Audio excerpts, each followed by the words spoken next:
अस्सलाम वालेकुम viewer, this is Hamid Gauhar and my name is Mohsin Gauhar. नाज़रीन, आज जो हम वीडियो आपके लिए लेके आए हैं उसका टॉपिक है India cancels palm oil imports from Nepal and Bangladesh, current affairs 2020। तो ये साहब हैं प्रशांत धवन साहब, उनकी ये वीडियो है कि इंडिया ने पाम ऑयल की जो इंपोर्ट्स हैं वो कैंसिल कर दिए हैं, उसके लाइसेंस कैंसिल कर दिए हैं नेपाल के और बांग्लादेश के। तो इस पर हम वीडियो लेके आए हैं अपनी। हम देखेंगे कि वीडियो में कौन सी चीज़ें हमें बताएंगे। तो जो लोग हमारे चैनल पर नए हैं और हमारी वीडियोस पहली दफ़ा देख रहे हैं तो हमारे चैनल को सब्सक्राइब करें और घंटी के निशान को दबाना ना भूलिएगा। तो हम चलते हैं आज की वीडियो की तरफ। So 1 2 3 here we go.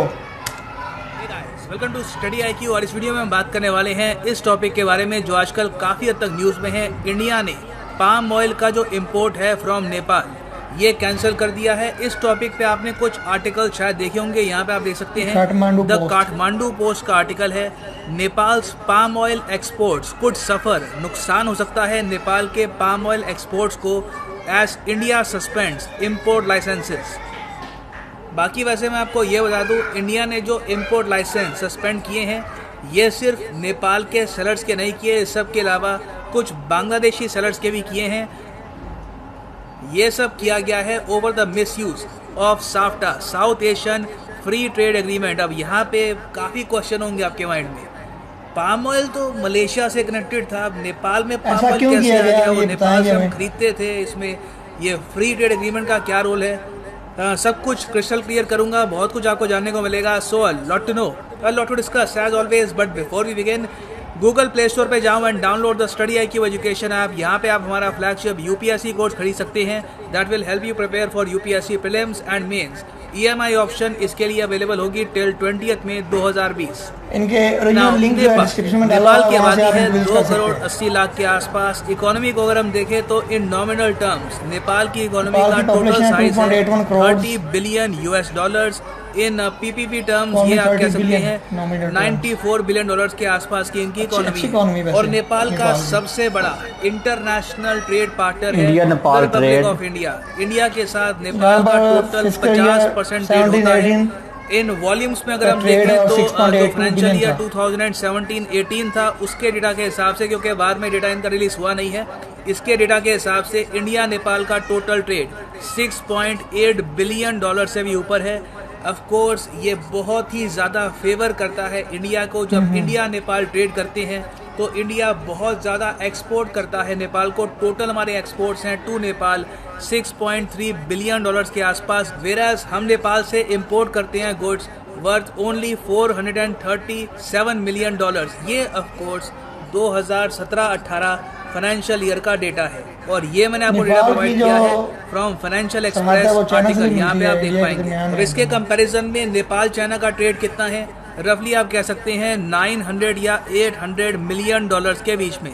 So India Nepal जब ट्रेड करते थे तब नेपाल को रिलेटिवली कम फायदा होता था। हालांकि ये बात अलग है कि बहुत से नेपाल के सिटीजन्स इंडिया में आते हैं, काम करते हैं, पैसे रेमिट करते हैं वापस नेपाल में, तो उससे भी नेपाल को काफ़ी बेनिफिट होता है। मगर 2017 के बाद नेपाल ने एक बहुत ही अच्छा तरीका ढूंढ लिया इंडियन मार्केट से पैसा कमाने का। नेपाल ने इस तरीके से कितने मिलियन डॉलर्स कमाए हैं ये सरकारी अकाउंट्स में भी शो हुआ नहीं है क्योंकि इसका ऑफिशियल डाटा आना बाकी है। मगर 2017 में नेपाल ने क्या किया कि रिफाइंड पाम ऑयल इंडिया को बेचना स्टार्ट कर दिया। पाम ऑयल क्या होता है, बाय द वे मैं आपको ये बता दूं, ये एक एडिबल वेजिटेबल ऑयल होता है। इसके बहुत से यूज होते हैं। इसको एक्सट्रैक्ट किया जाता है फ्रूट से ऑफ पाम ऑयल ट्रीज। ज़राता जो ये फ्रूट है जिससे पाम ऑयल निकलता है ये आपको मिलेगा इन इंडोनेशिया, मलेशिया, अफ्रीका के कुछ कंट्रीज में होता है, मगर प्राइमरली एशिया में ये पाम ऑयल का फ्रूट एक्सपोर्ट करते हैं इंडोनेशिया और मलेशिया। पाम ऑयल का लोग यूज करते हैं फॉर कुकिंग। उस सब के अलावा इंडस्ट्रियल यूज इसका बहुत ज़्यादा है। Various soft drinks, ketchup, breakfast में जो लोग सीरियल खाते हैं, इवन फेस वॉश और कॉस्मेटिक्स, वेरियस प्रोडक्ट्स में पाम ऑयल का यूज़ होता है। और इंडिया दुनिया का सबसे बड़ा इम्पोर्टर है ऑफ पाम ऑयल। और पिछले कई सालों से इंडोनेशिया, मलेशिया, कुछ हद तक नेपाल को भी आप कह सकते हैं, बहुत से कंट्रीज इंडिया की मैसिव मार्केट को रिफाइंड पाम ऑयल बेचकर काफ़ी हद तक कमा रहे थे। नेपाल की अगर हम बात करें तो पिछले 3 साल में यहाँ पे अराउंड 10 फर्म्स खुल गई थी जिन्होंने एक सिस्टम बना लिया कि ये लोग क्या करते थे, ये जो आपको दिख रहा है ये फ्रूट, इससे पहले निकलता है कच्चा पाम ऑयल। कच्चा पाम ऑयल डायरेक्टली आप इस्तेमाल नहीं कर सकते ये डिओड्रेंट्स या फिर ये कॉस्मेटिक्स को बनाने में, आपको इसको रिफाइन करना होता है एक रिफाइनरी में।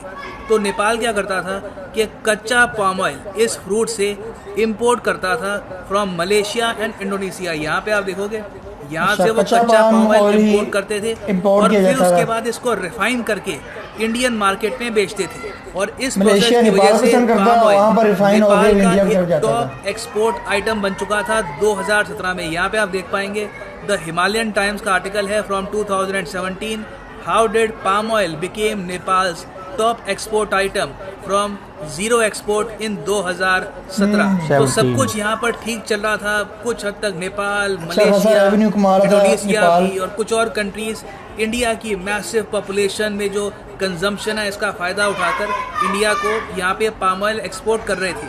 अनटिल जनवरी 2020 जब मलेशिया ने खुद के पैर पर कुल्हाड़ी मार दी इंडिया को क्रिटिसाइज करके एट यूनाइटेड नेशंस, और वहाँ पर यह कह दिया कि आर्टिकल 370 का एबोलिशन गलत था, कश्मीर को लेकर अजीब सी स्टेटमेंट्स दी।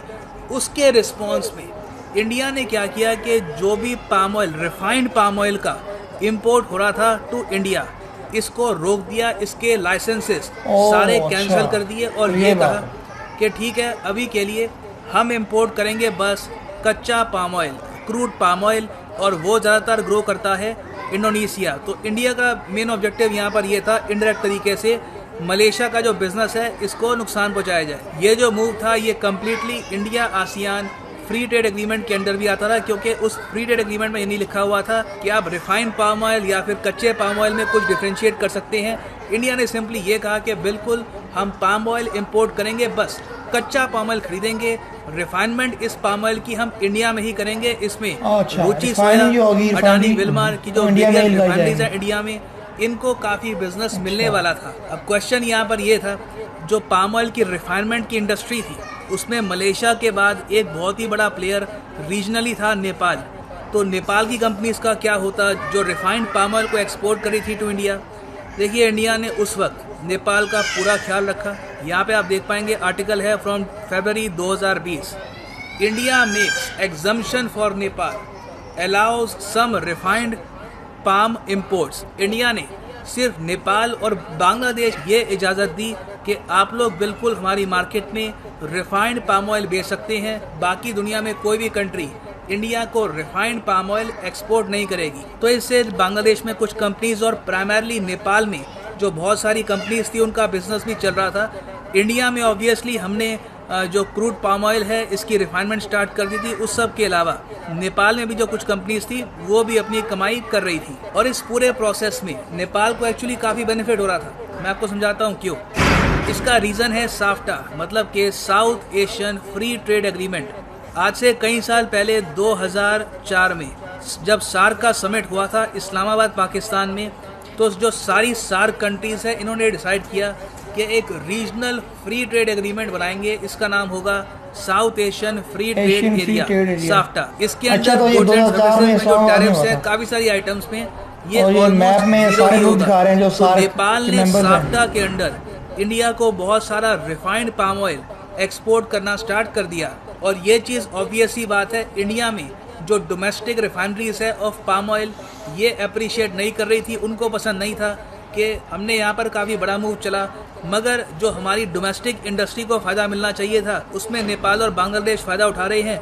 और सबसे बड़ी बात यह है इन पर टैरिफ कुछ लगता नहीं है, साफ्टा के अंदर सीधा ही एक्सपोर्ट करते हैं तो इंडियन मार्केट, तो काफ़ी बढ़िया कमाई कर रहे थे ऑन देयर रेगुलर एक्सपोर्ट्स। सो अब हम आते हैं मई 2020। इंडिया ने बस यहाँ पर यह किया है कि नेपाल और बांग्लादेश की कंपनीज को जो लाइसेंसेस दे रखे थे कि वो इंडिया में रिफाइंड पाम ऑयल एक्सपोर्ट कर सकते हैं, अभी के लिए वो कैंसिल कर दिए हैं। उनकी जो सारी परमिशन है ये कैंसिल कर दी है। तो मतलब कि जो 3 लाख टन का रिफाइंड पाम ऑयल नेपाल और बांग्लादेश से इंडिया में एक्सपोर्ट होना था ये इस वक्त रुक गया है। और ऑब्वियस ही बात है इससे जो नेपाल के एक्सपोर्ट्स हैं टू इंडिया इनको झटका लगेगा।